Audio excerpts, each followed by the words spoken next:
You're running full speed, but the markets are faster. Quasar Markets Live brings the world's top financial minds to you. Everything you need to know in one place. Learn from elite educators and gain a competitive edge, leveling the playing field for you. Join the conversation. Quasar Markets Live. Good morning, Quasar Markets Live. I hope everyone's having a great start to your week. BigBeat, my man, how you doing? Yeah, good. It's a good weekend. You know, look. Ooh, your mic's a little froggy there on me. All right. Sorry, that's good now? No, still very much an echo. Not your normal clear self there.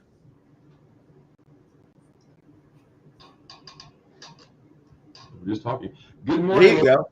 Yeah. Good morning, everybody. Look, it's the same as the weekend we just saw, right? Nothing changed except what? Oh, we're going to take tariffs off. Oh, there's going to be an exemption. We knew that was going to happen. We knew that these major corporations in the United States were going to come after the president and say, look, what are you doing? Like, why are you hitting our own companies with our own tariffs, with our own taxes? Why are you doing that? And he decided to stop. But then on Sunday, he said, oh, well, nobody's going to get stopped on the tariffs.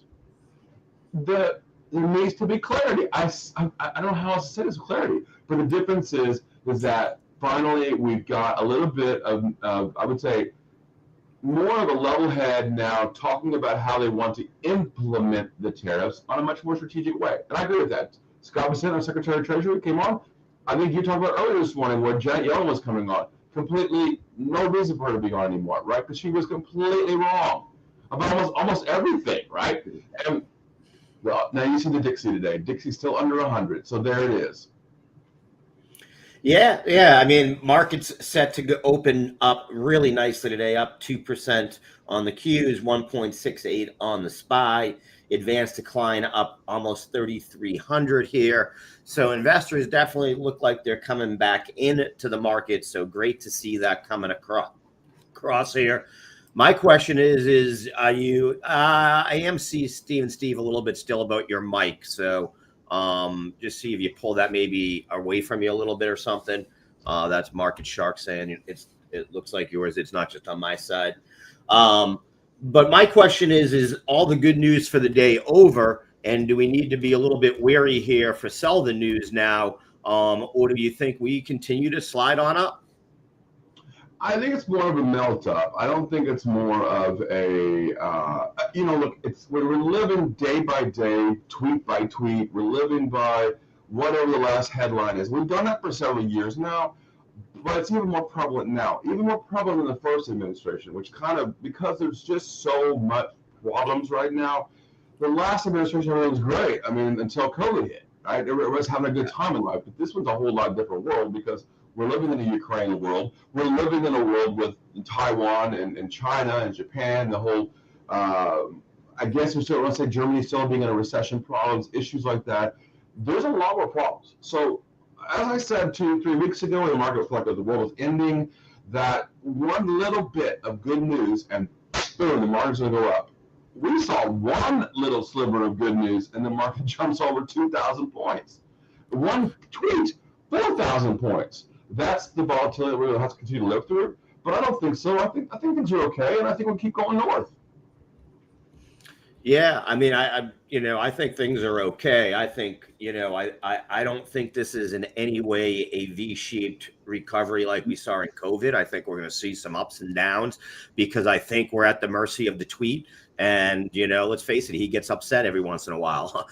And when he does, he says things. That's a very good point, Howard. Very good point.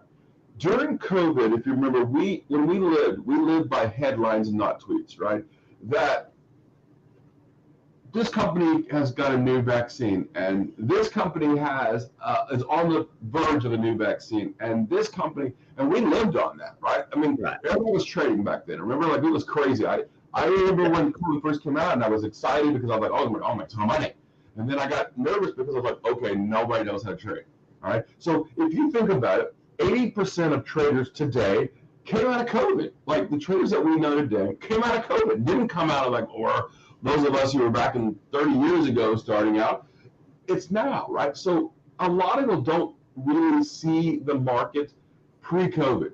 And we're living post-COVID as a pre-COVID time, right? So we're going back to normal, like needing to understand fundamentals, needing to understand how the world works. I think that's a jumbling to a lot of people and a little jarring to our people. They're like, oh, well, you mean the market doesn't go up all the time? No, it actually doesn't. You mean the market, right.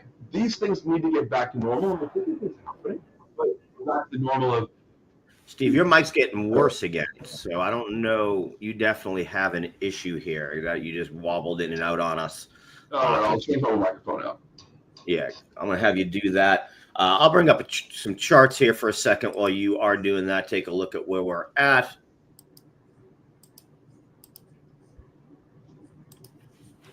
There we go. So as I said, Q's getting ready to open up at about 463.50. Really nice. My thing to keep an eye on personally is where did we jump up with on the good news that we had last Wednesday? You know, we got all the way up to 467.60. Any move above that, to me, very bullish for not a melt up, but for an actual jump to the upside. So that's my sort of spot that I'll be watching. And again, I don't necessarily think it's technicals that bring you above or below it. I think it's a tweet or news or the reaction to news that's going to move that one way or the other. But it's still the spot that I'm going to kind of keep an eye on. Again, that's that 467.95. So let's just say 468 area.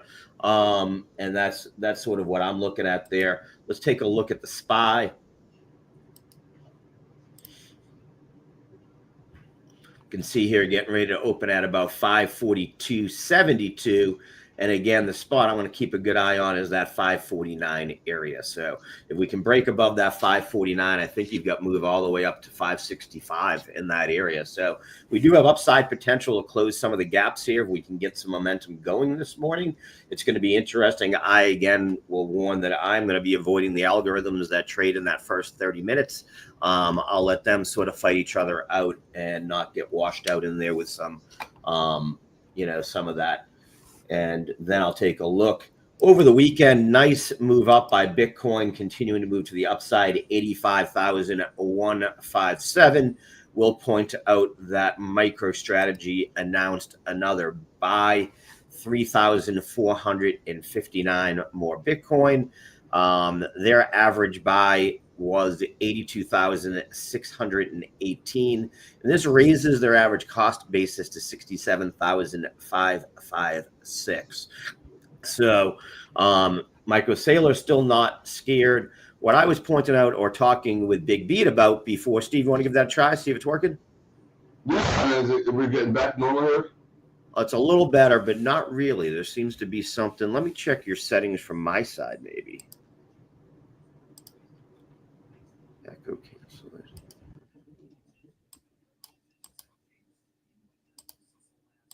Give it a try, Steve.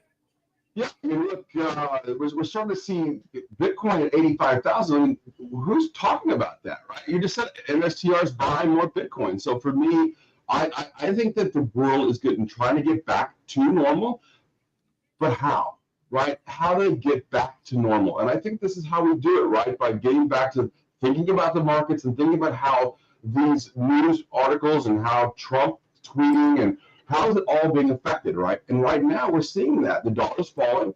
That's good for the stock market, great for Bitcoin, and very good for metals. So I don't think there's anything changing here. Although it is the dollar back above the 100 handle here.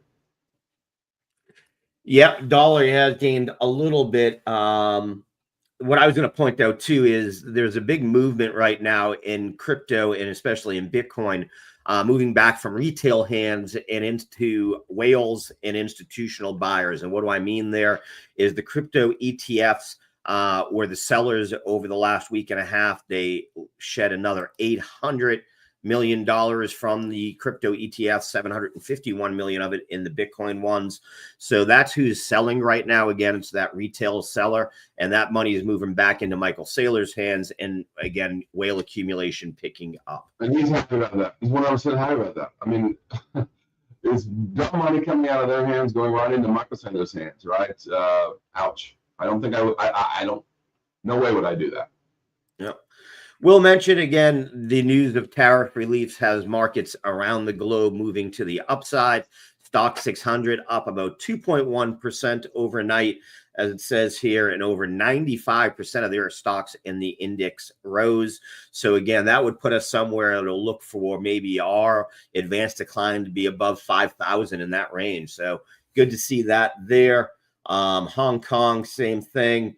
We saw a move by the Hang Seng up 2.4% there. And then lastly, the Nikkei jumped about 1.27%. So overseas markets moving to the upside. With that being said, Steve, there is still some uncertainty because we're seeing with those moves up some downgrades by analysts talking about foreign countries. Goldman Sachs cut their stock 600 12-month target like they had done to the S&P last week to 520 down from 570. I will point out, though, that is still well above where it's at right now. The stocks is currently trading at 498. So, again, an upside of about 20% here from where it's at. And then Citigroup did downgrade U.S. equities to neutral again, and they also toned down their optimism on Japan and emerging markets. So that was interesting to see. I guess better late than never. I mean, yeah. In wrong. They've been dead wrong, right? And it's almost as bad as the Fed, right? You look at this, we've been talking about what was coming down the pipe. I was talking about inflation back in September of last year, right? I think we're coming out of it now. I think that there's always been an old adage of when you're in a recession, by the time you realize you're in a recession, you're usually coming out of the recession. And while I'm not saying that at all, I am saying that things might be getting a little better. I will say this much. I was out a little bit on Saturday, and everybody on their cell phone had one thing. Everybody was using their cell phone. Not just make phone calls, not the text. We all do that. ChatGPT. They were all looking up different things that are being talked about in the different, when I was having conversations. And then a conversation would come up, and they would change their ideas, right? And okay, they ain't going to Google. They went to ChatGPT. They want a better answer. They're looking for better answers and want to know what's going on now and not what could possibly be happening in the back. Sure. Still, my back so bad? Yeah, it really is. I don't know what's going on. All right, well, I'll turn off then. I'll see you guys tomorrow then. I apologize, Steve. I don't know what's going on with your mic there. Okay, well, markets, like you said, moving to the upside pretty nicely overall. Qs at 1.95, up 463.11, cooling off a little bit here. We do still see tick up about 240, still moving to the upside. Advanced decline moving up to 33.39. Let's see if Steve, he came back in. Steve, want to give it a try, see if it's working here, sir?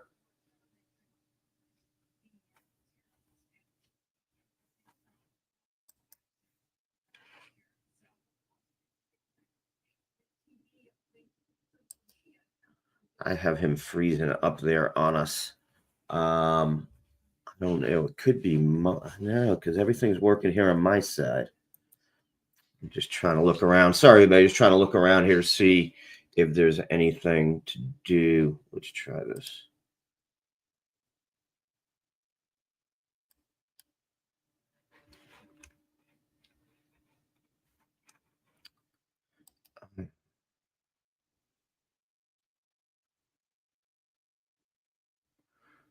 I'm not sure here. We definitely have technical difficulties.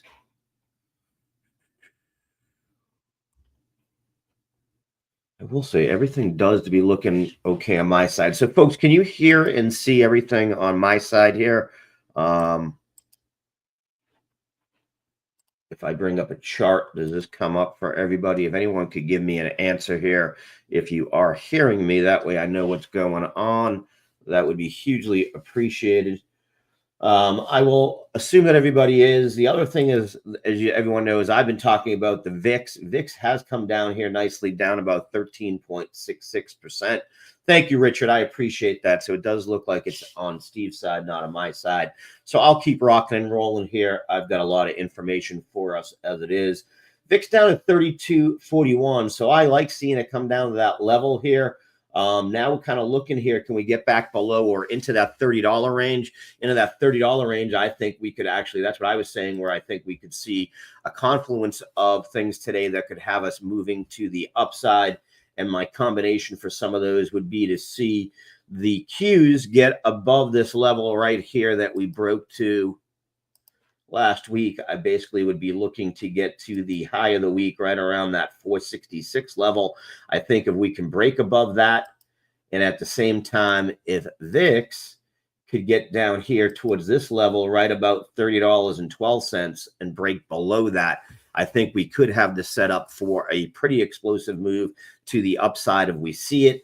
I do think that if we bounce up at any point here on the VIX and the Qs are rejected in that zone, that to me would signal that maybe we have already seen the move up, that, you know, this pre-market move to the upside that's been pretty explosive, 2% on the Qs, 1.74 on the SPY, could be a selling point. So it's something I'm definitely, like I said, I'm going to sit out that first half hour,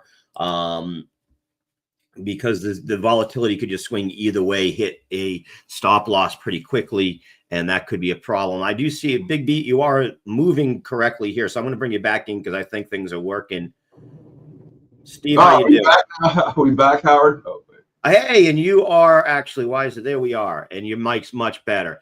I think it was an internet thing on your side, but yeah, I see where our company that does the thing is actually having a little bit of problems. It just sent a message to me, so totally understand. Okay, let's get back to it. Look, boom, Nvidia 115.30. You know, look, that one tweet has pushed up all of the stocks inside of tech and Apple and look at Intel this morning. I mean, they are rocking this morning because finally we're getting a little bit more smarter about how we're going to, a little more scalpel instead of a sledgehammer politics. And I like this, right? We're getting right back to it, where I feel like right now I'm okay with this. If you remember last week what we were buying, what were we buying? We're buying Nvidia, right? We bought it at 105.13. I bought it on the show, and you know, well, I could have gone lower, I could have gone higher. I didn't care, right? I felt like enough is enough. There was so much tension in the air. You could have cut it with literally a knife, pun intended, and boom, here we go. And look where we're at, 115, 20, 30 right now, because there was so much scared in the world, so much retail selling. I want to be, and I want everybody to understand this, I want to be, and I say this all the time, listen to me right now, the ticker taker. I want to be the person that's standing at the door saying, oh, you're running for the exit? I'll take your ticket. Or when they're running to the getting back in, here's my ticket. You can have mine. I've already been to the show. Thank you. Right? That's where you want to be. And I've said this a million times. It's the path of least resistance. And the path of least resistance right now is to the upside, not to the downside. We've tested the downside twice. I think Howard can probably bring up a chart of the SPY, the Qs. It can show you we've tested twice down there. So pull up a daily chart. It's clear as crystal clear. So we've done that test. Look at that. Look at those bottoms down there we tested. And guess what we're going right back up to? Now, 4 things I want everybody to understand here. The charts have changed a little bit. I've had some people talk to me over the weekend about it, what my charts say. We talked about this. If you're listening to me on Monday or Friday of last week, I told you need Elder's Force and you need linear regression on your charts. You pay attention to the tweets, especially Trump's tweets. That's 2. Number 3 is, I think you need it. More importantly, I think what right now is you need to understand the volatility and the volume, and keep your eye on the VIX. So it's either the VIX for you, or the I-colon VIX, or you need to keep your eye on VXX, which is the shorter term condensed version of the VIX. And I think the last thing you need to worry about, and unfortunately, is the geopolitical sides of things, right? So keep your mind in the news, understand that. Now, none of that was heavily weighted towards the charts. None of that was heavily weighted towards the news or the tweets. It's a little bit of everything right now. That's not always the way it is, but right now that's the way that it is. And I'm talking about the same thing. Stick to like a little bit of everything, and that's you'll do a much better job of trading. If you're just sticking to your charts, and as I said the last 4 weeks, if you're pro clutching your charts, you're getting burnt right now. I'm feeling bad for you actually. Yeah, you might have made a little bit of money. I get it because you went the right way with it. I get it. But you're not seeing the whole picture. And I think that's important to see the whole picture. And so I think when you're looking at it right now, We're still looking at those 4 things. And I don't think get away from those 4 things and we'll be okay. But when you stick your head at CNN or NBC and Fox Business and your head's completely on what they're saying, you're going to get lost, right? Don't get lost. Go back to your charts. Go back to the tweets. Go back to the geopolitical. Go back to the 4 things I told you. And I think you'll have a much better, well-rounded trader if you learn those 4 things. Yeah, absolutely. Words of wisdom by BigBeat. Always definitely want to keep and listen to those. Do have a lot of earnings this week, Steve. Starting, today we had Goldman Sachs. I guess I actually should go backwards and let's go there that way. So where is my Goldman Sachs? There they are. They reported good first quarter 2025 results. They surpassed the expectations of both earnings and revenue. Some of the key financial highlights I'll put across the bottom there. 22% increase in their revenue. And then I did have, again, the amount that they are up on. Here it is. On their trading was pretty big too. I want to say 28%. Where is it? 22% year-over-year increase in earnings per share. And then their equities trading surged 27%. So again, we're seeing traders are trading. So the volatility is good for all of these companies that are heavily involved in trading, right? Never bet against Goldman Sachs, JP Morgan. Don't bet against them. There's one thing they know how to do. It's make money. Yep. They know how to make money in the good times and they make money in the bad times. So I don't ever bet against them. Yep. I do think what it does show, though, a little bit is because their investment banking side was what declined about 8%. So a little bit maybe, as Janet Yellen said, is that, money's moving out of the U.S. a little bit, that money might be going to other places outside of Goldman Sachs right now. But we also saw their CEO. I know you like David Solomon. He said our strong results this quarter have demonstrated that in times of great uncertainty, clients turn to Goldman Sachs for execution and insight. Said that the second quarter will have some different operating environments, but they remain confident in their ability to continue to support their customers and to increase for their shareholders. Goldman Sachs just said, everything's okay. We're going to be there for you. Everything's okay. You're really going to go against Goldman Sachs or JP Morgan? I posted it earlier today about Ray Dalio and his warning to the world, right? And totally understand that. He's right. But if the big boys are saying, you know what, it's okay, we're going to be here for you. It's not going to be fun. There's going to be some bumps along the road, like everything else in trading and investing. But it's okay. We're going to be here. Everything's okay. The world's not ending tomorrow, which is what we thought 2 weeks ago. Everybody I talked to, the world's ending. It's over. What we're going to do? I'm putting my money in cash, and I'm going to put my money into a mattress, right? And all of a sudden, now the world's changing. Well, it's like I'm putting it across. Again, we just said it with the stock 600, right? Yeah, they lowered their guidance, but it's to 520 when it's trading below 500. Still nice move to the upside. It isn't, there. It's like, yeah, we might hit some slowdown. You're right. Best thing about last week is we ended up than we did in the morning, that Monday morning, right? When the markets were just crashing, right? We ended up on the upside. So based on what? Tweets. Based on what? The economy hasn't really changed. Based on China said they kind of like what, again, macroeconomics. Listen to real news, not what the talking heads are saying. You need to figure out exactly what is being actually done. And I think that's one thing that Quasar Markets does a very good job of, right? We filter out the crap and give people what's really going on and let them talk about it amongst themselves. I think that's a much better way of trading. Absolutely. Do have a ton of earnings this week. I think earnings are going to dominate everything not everything, but are going to dominate a lot of the movement on stocks. Tomorrow, starting with banks, you've got Bank of America, Citigroup, PNC Financial. You got Johnson & Johnson on the healthcare. We'll see what they have to say after the, judge dismissed that settlement. You got United Airlines in there, JB Hunt when it comes to, transportation. Also, one of your favorite brokers, Steve, IBKR is up. Albertsons when it comes to consumer retail. I'll be interested. We know that the last administration did not allow them to do their merger with Kroger, so it'll be interesting to see how Albertson reports after that. Those are the big ones. Are you looking at any of those tomorrow more than any others there? No, I will say that I think Albertsons might be an interesting one from the grocery side. You know, are people pulling back because egg prices are high again? Are people pulling back because they think the world's They're good ending? at pointing fingers too. They'll point out that they I didn't think raise you're right. their prices on eggs, but that Cal Maine did the following. So that's what I'll be reading into too. I want to see how that's addressed. I'll Because also say, Howard, that crosshairs. right. And one of the things that I would also say is that let's see if they give forward guidance, because they would be the only sector that really has not come out yet.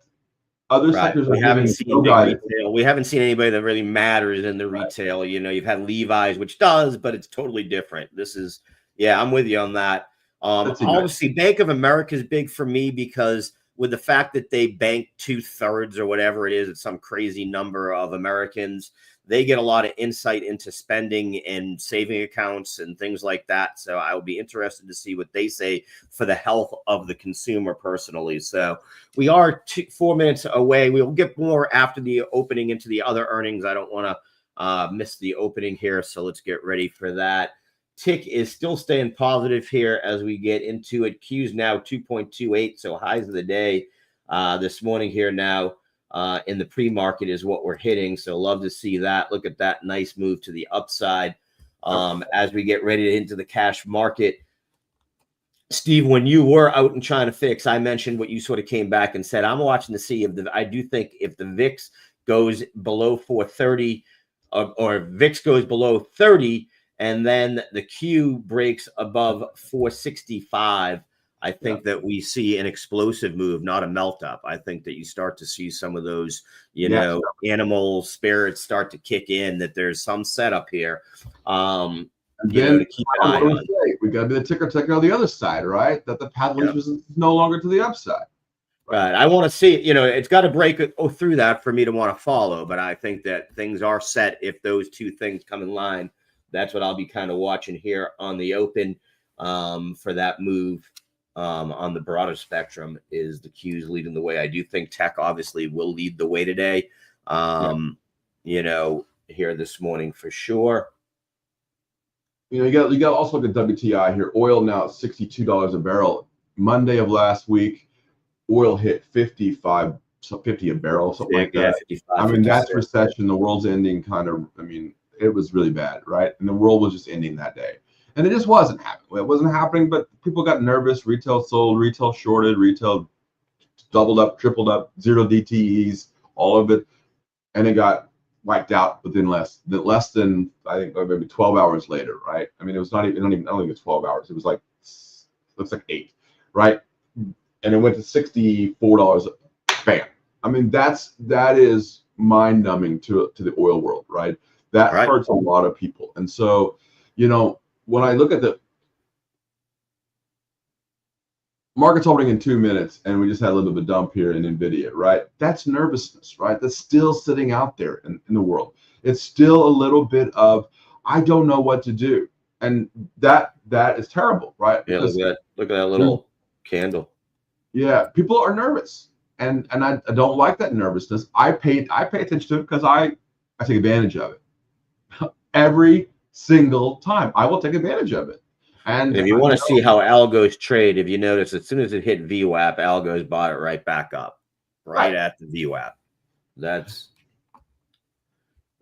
computer. It looks like the algos are playing pretty hard. Right back, yeah.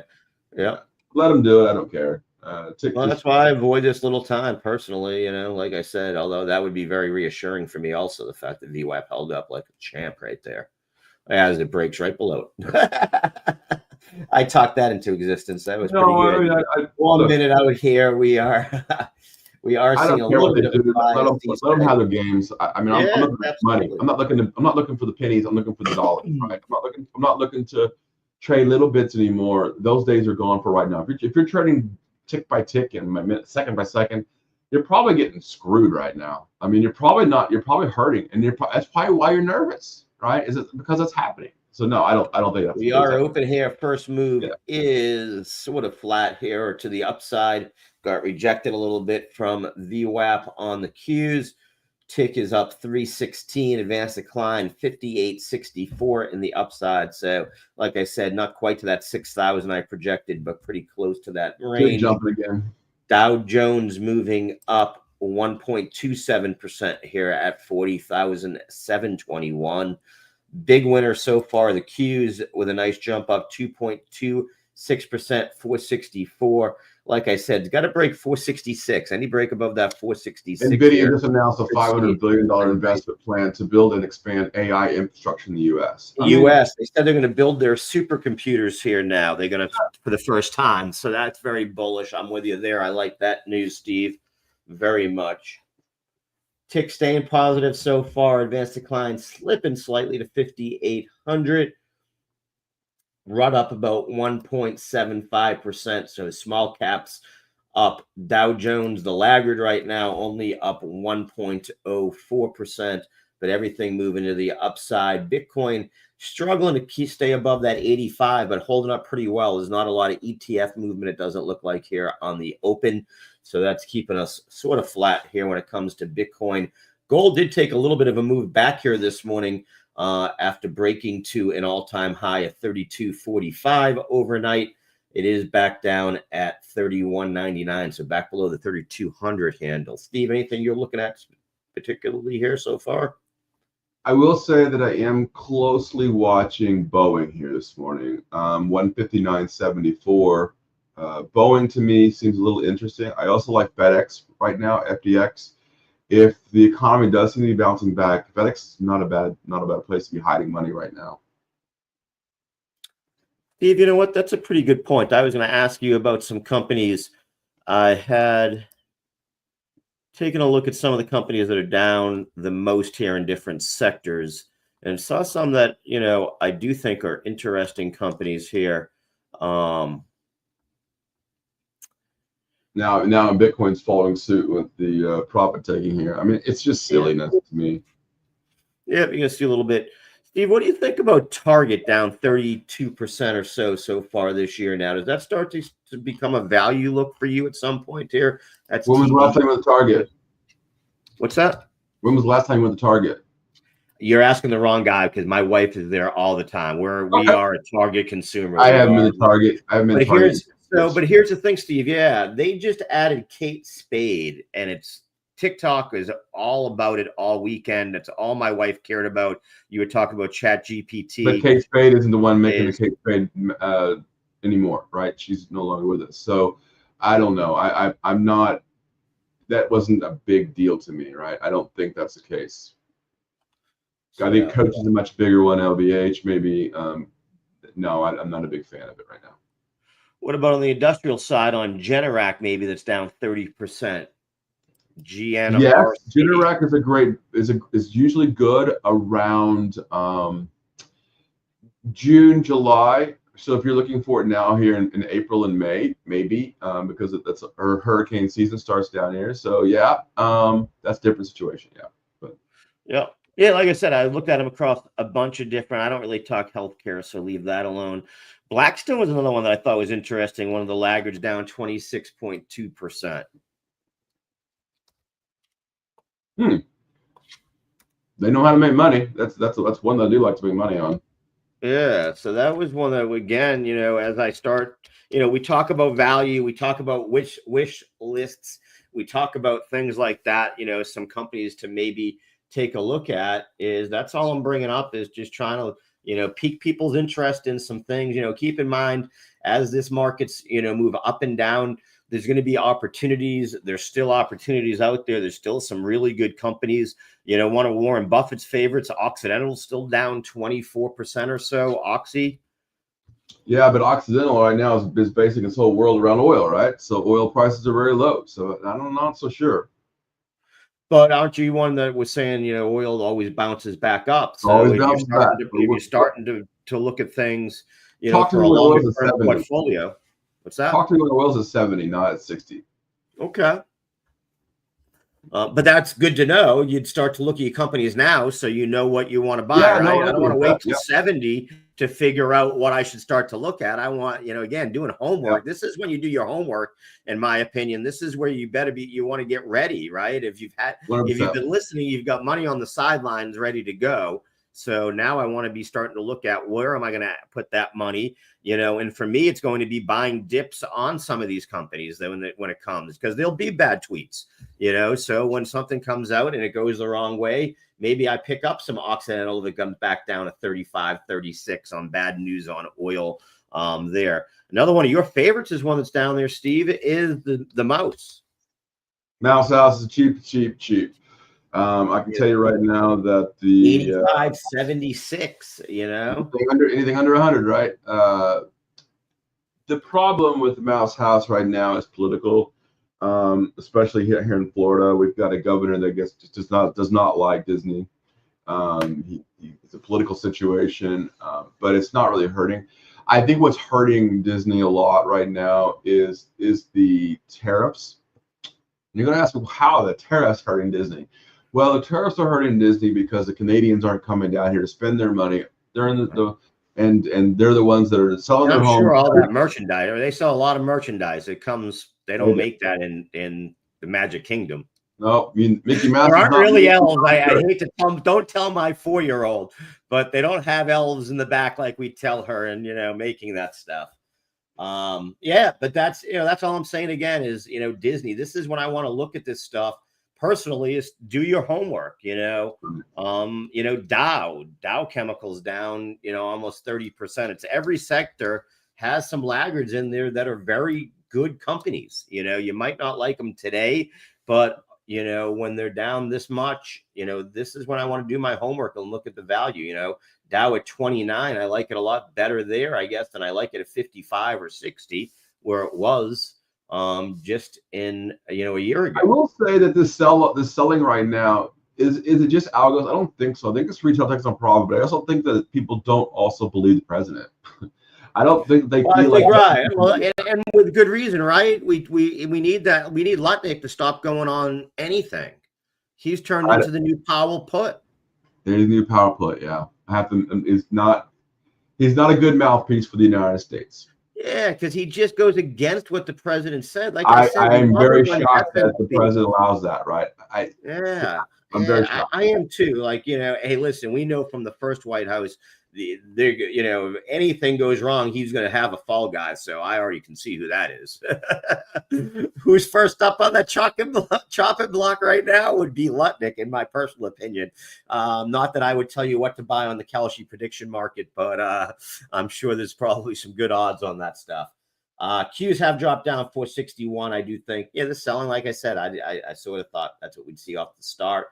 VIX still down at 32.96, so it didn't really move up too much. Tick is slightly negative here, Steve. Advanced decline still up 52.80. So the world isn't ending and everything isn't falling. In fact, the market is moving up in general. It's just coming off of a very hot pre-market.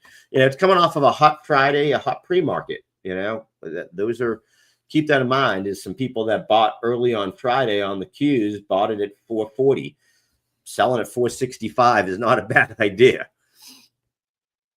Goldman CEO says there are growing expectations. Economic activity is slowing around the world, according to a conference call right now. I'll post that here. And we've talked about that. That's what we were saying, Steve. There's a lot of, and Goldman Sachs is the main one that I've seen that it has cut a lot of, estimates. Again, Chinese stock indices, they lowered their moves there, but again, it's up from where it is today. So while they are going more bearish than they were, let's keep in mind that these are all still looking at increases over the next 7-8 months, not decreases. And that's, to me, where the positivity is starting to move, right, to the upside, where you're saying where that path of least resistance starts to come into account there. Goldman Sachs, the CEO, says markets will likely continue to be volatile until we have further clarity. The word he used was clarity. Thanks, David. I guess you're listening to the show. I appreciate that. Yeah, because that is what we've been saying, what you've been talking about all week, all month, all last month. Need clarity. Yep, without a doubt. Solomon 10 years says he's coming down a encouraged. little bit today, Steve, back below 4.4. So it's good to see that 10 years starting to blow off a little of that steam from the end of last week also. It goes on to say he's encouraged by Trump's more gradual tariff process. These are all things we've been saying. Yep. 2 weeks ago. 3 Dixie weeks ago. battling to get back over 100 here. So Dixie showing a little bit more of life also today.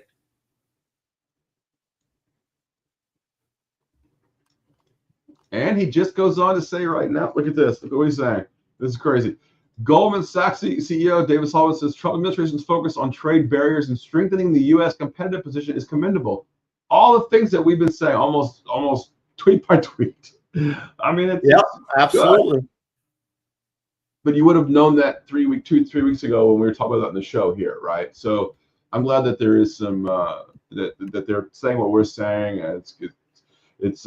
It's commendable that I'm hearing the same things and understanding the same things. We're seeing a little bit of the VIX jumping a little bit here as some of that's happening, but yeah.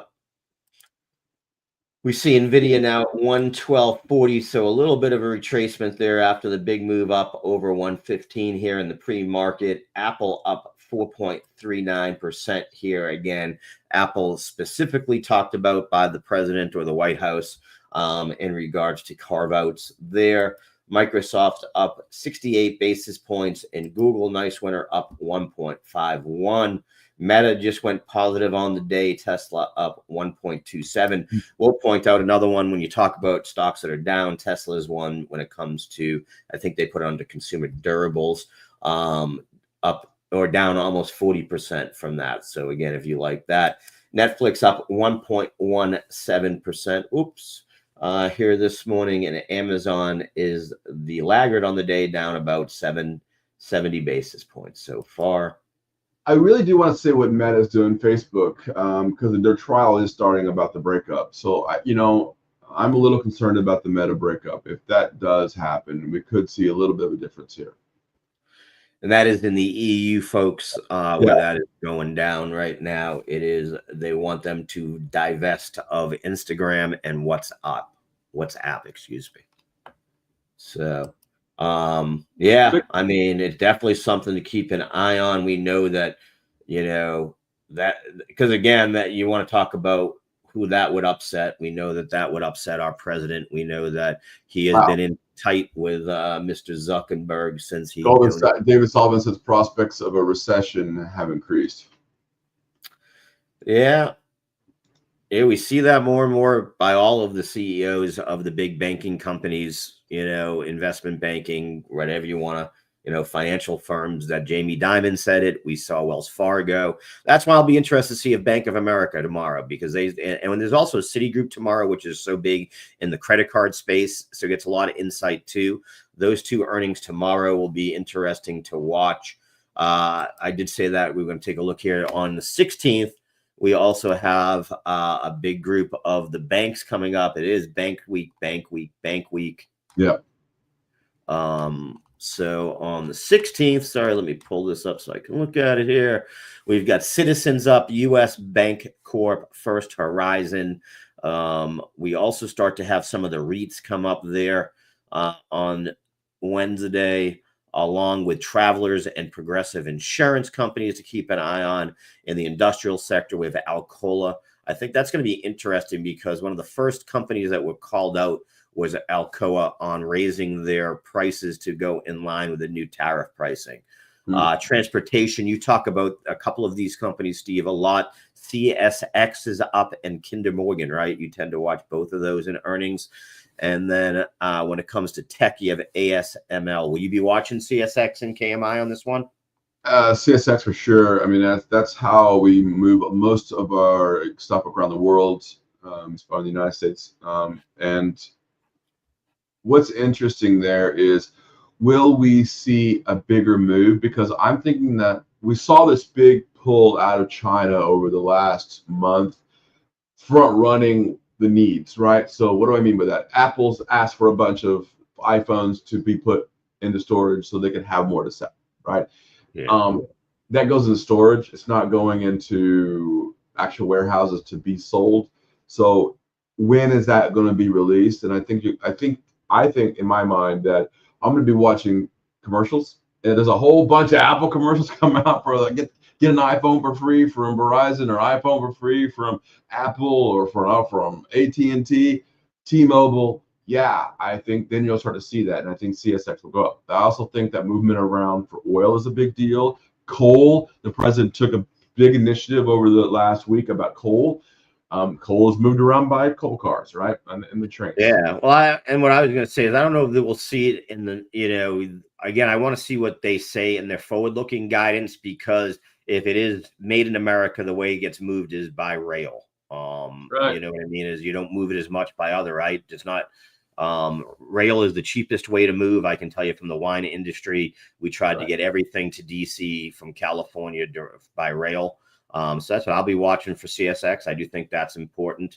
And then we come in on the 17th. You got American Express, State Street, Truist, Ally, Fifth Third, and Schwab when it comes to the financials.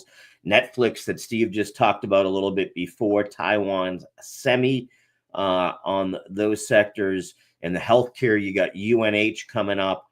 And then there was one. Oh, and then housing and development, you got DR Horton coming up. So jam-packed earnings across the board this week. Definitely keep an eye on, right?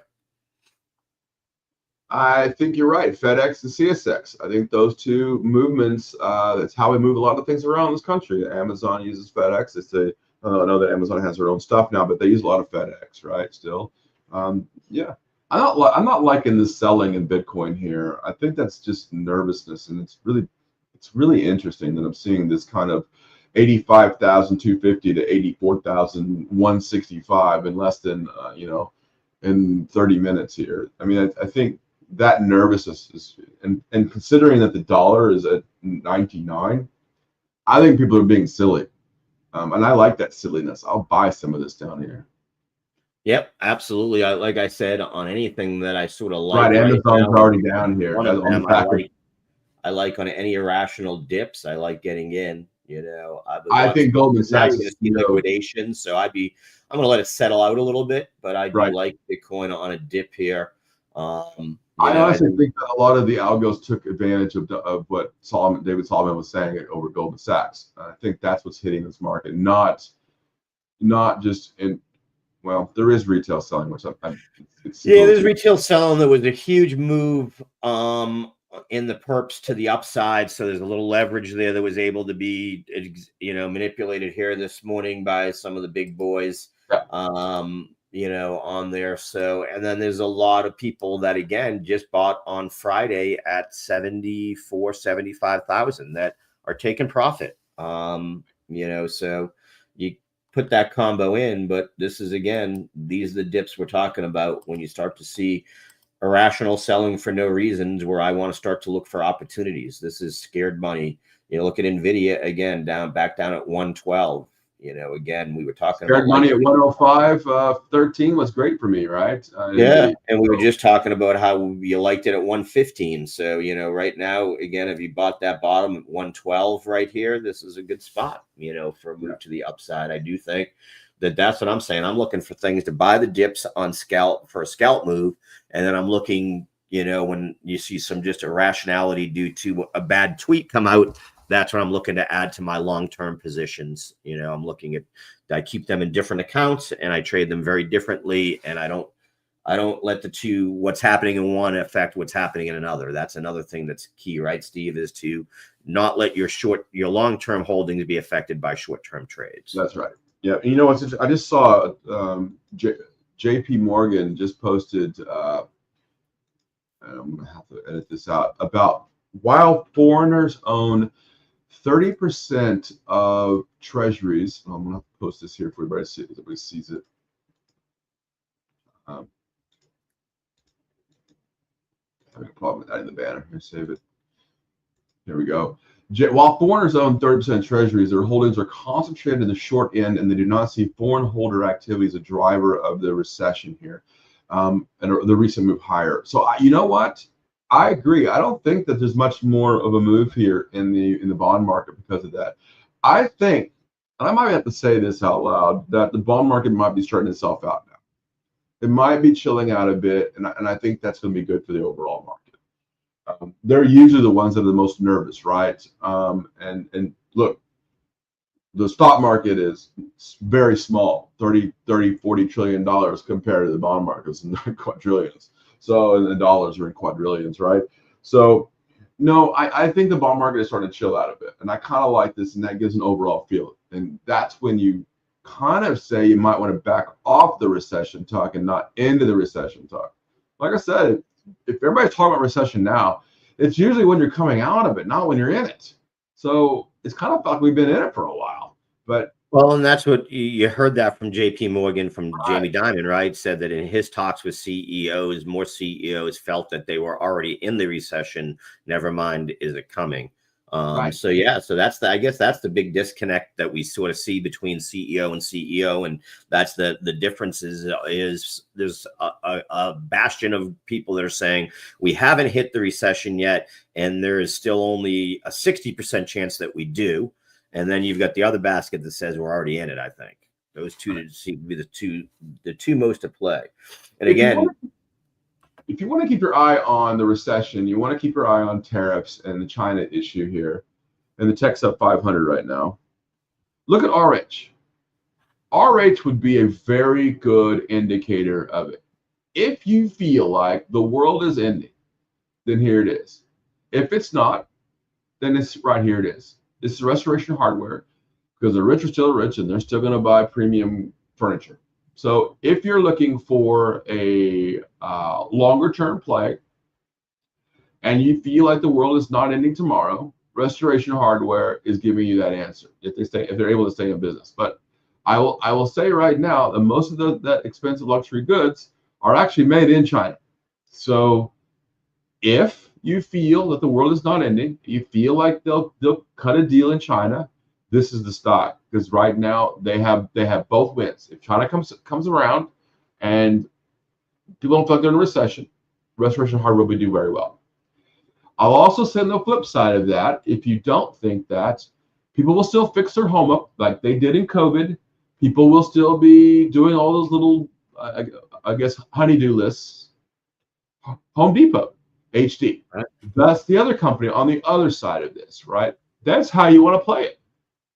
So if you had a little bit of both, then there's your answer, right? Home Depot is pretty, I mean, I'm not telling anybody to buy or sell again, we don't do that. But Home Depot seems pretty cheap to me, considering that people are still doing their thing.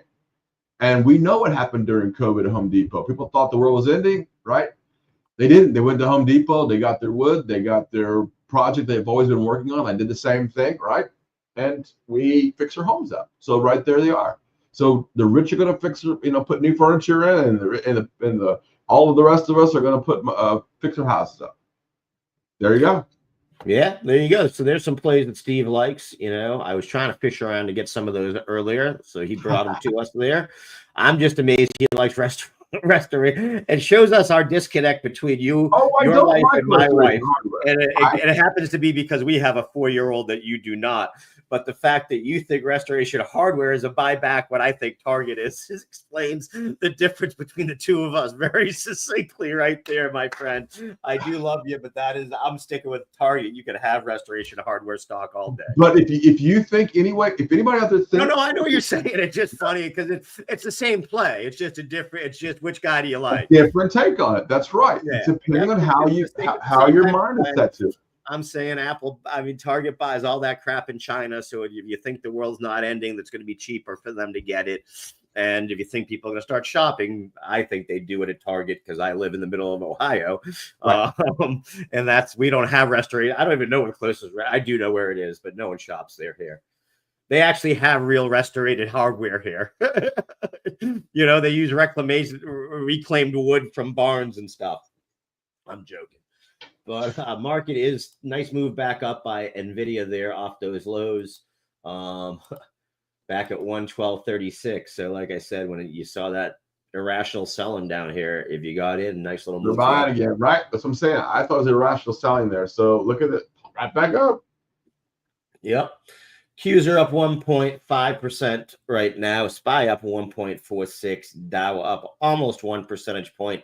Rut's fallen the most here, only up 84 basis points. But again, nice move to the upside. Gold has regained that 3,200, and Bitcoin has bounced back up to 84,600 here. So some of the irrational selling across most of the equities, commodities, sort of slowing down here, and we start to see a move to the upside. So like I said, that's why I stay out at first 30, 35 minutes of the day. Looking here across to see. We'll point out there were only 4 sort of laggards that had caught my eye earlier in the pre-market, Comcast and Brown-Forman being 2 of them. Now they're both nicely to the upside. So again, just like they saw in the stocks, where 95% of the stocks ended up moving to the upside, we're seeing similar here across U.S. equities. But we are seeing some of the sell-off. Best Buy, Steve, was one that was up almost 12% here in the pre-market, now only up 4%. So we are seeing some of these get sold off here. Dell was another one that was up significantly, still up 5.76%, but was up at highs about 89.29, now at 86.65. So some of the high flyers are seeing a little bit of some profit taking, not surprising there. And that's why we're saying, be nimble in this market for sure. If we look at the sectors of the spider here, I do believe, all 11 sectors are still in the green here nicely. In fact, only healthcare is even close to being neutral and only up 50 basis points. We're hearing Elon Musk just said soon AI will far exceed the best humans in reasoning. I agree with that. We mentioned Moore's principle, right? Moore's law is going to take over. I mean, that's, we've seen the increases, the exponential increases in the last 48 months that have taken place. When you take that over the next 48 months, just imagine that and understand that, right? For those that don't understand, technology increases at an exponential rate, not at a normal, like 1 + 1 = 2. It goes 1 to the 1th power, 1 to the 2nd power, or 1 to the 3rd power. So when you do that, like I said, over the weekend, everybody was using ChatGPT. No one was using Google anymore, right? So even the best companies in the world always fall. Know what I will take as a takeaway from this weekend? What I saw everybody was doing was using their phones to watch the Masters. Again, because I have a young child, there was T-ball games and things like that. And Paramount Plus, CBS, Viacom, right? Those were, I thought, big winners over the weekend too, that got a lot of play. So I was interested with that. But my takeaway there is that you don't need your cable company anymore, because you get, again, everybody was watching direct on Paramount Plus. So that was another thing. So my takeaway was good for CBS, good for, Paramount, good for like Netflix, but bad for your Comcast, your Spectrum, Cox Communications, those folks out there, and CMSCA or whatever. I always say it wrong. CMCSA was one of the laggards earlier this morning. It's bounced back a little bit now. So just stuff that I noticed out there this weekend. Seeing banks all up in the green. I mean, everything's in the green today so far. So that's good to see in general. Although a couple of chip companies in the negative right now. Broadcom, AVGO, and Taiwan Semiconductor both negative here today. Marvell just went positive. Got a few on that side. Crypto stocks all nicely the upside. MSTR, like we talked about, they had announced another buy up at 308.80 here, so regained the 300 mark here now over the weekend.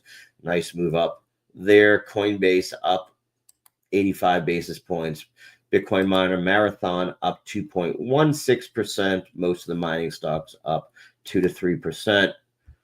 Let's take a look at restaurants here. I haven't looked at them. I will say restaurants were busy around the Dayton area here this weekend, so that was good to see. People were outspending money, I noticed, Steve. Did you see that down in Tampa?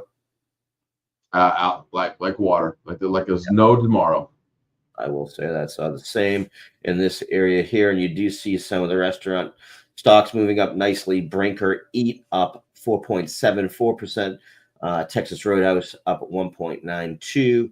Dryden or Darden or Dry, I always say that. Darden up 2.37. So nice move up by some of the nicer restaurants. Steve's favorite Cheesecake Factory up 2.65% here this morning. So again, nice move up there. Healthcare was the one laggard as we saw through the spectrum today. CVS down slightly here. Concora down slightly. Centene down about 1 percentage point. Big loser so far is DaVita down about 4.46. You know, it's interesting as you talk about DaVita and robotics and that thing. The world is moving towards humanoid robotics. If you don't think that, just go on ChatGPT or go on Twitter and just type in humanoid robot. It's like crazy, right? It's like all over. Guess where 95% of that humanoid robot is made? Oh, wow. China. Right. I mean, yeah, absolutely. If you want robots fixing your meals for you and mowing your yard and cleaning your house, which I do, I don't believe in the movies that we're watching is silliness, right? And AI is moving fast. AI is going to be put into this. I think that you'll see this. I say 5 years from now you'll have a robot in your house. Oh no way, BigBeat, no way. Well, a lot of people have Roombas in their house already. I was about to say you already do. You have a Roomba. It's already a form of that. Yeah, I'm with you there. The other thing, Steve, that I wanted to point out that I thought is interesting, you know, in that regards is this whole fight about that, you know, well, who's going to build a Nike shoe? You know, who's going to build it? A computer.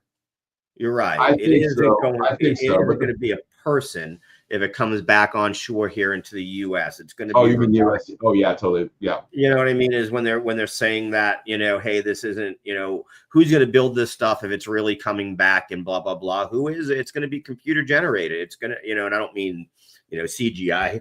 I mean that, you know, it's going to be automated. It's going to be assembly lines that have a lot of automation to them. A human's being helped in the process. If you've ever watched car assembly lines nowadays, they literally have a skeleton on that is all computerized so that they can lift heavy weights and they can move things and it doesn't wear down their arms and they can just continuously hit that same spot. You know, humans, that's going to be where a lot of this is done. Steve, we have hit 10 o'clock here today. You want to stick around for a little bit, or I need to run. I got a meeting, but good morning, and I think we're okay. Stay long. I think we just melt up all day. I agree with you there. It looks good to me. I like what we're seeing in the market. So everybody will be back in a little while with Jeremy Vreeland and Matthew Tuttle. We also have Agnieszka Wood up later on today. And then we've got some replays of Steve's great interview with Michael Litt from last week. I also have a new episode with Dr. Alan Ellman from the Blue Collar Investor that comes out today. And I'm missing one other new thing that's, my Bitcoin for the week is out. I will be doing today at 1 o'clock, a weekly show on Bitcoin itself. So good stuff coming on today, everybody. Have a great day. We'll see you in a little bit.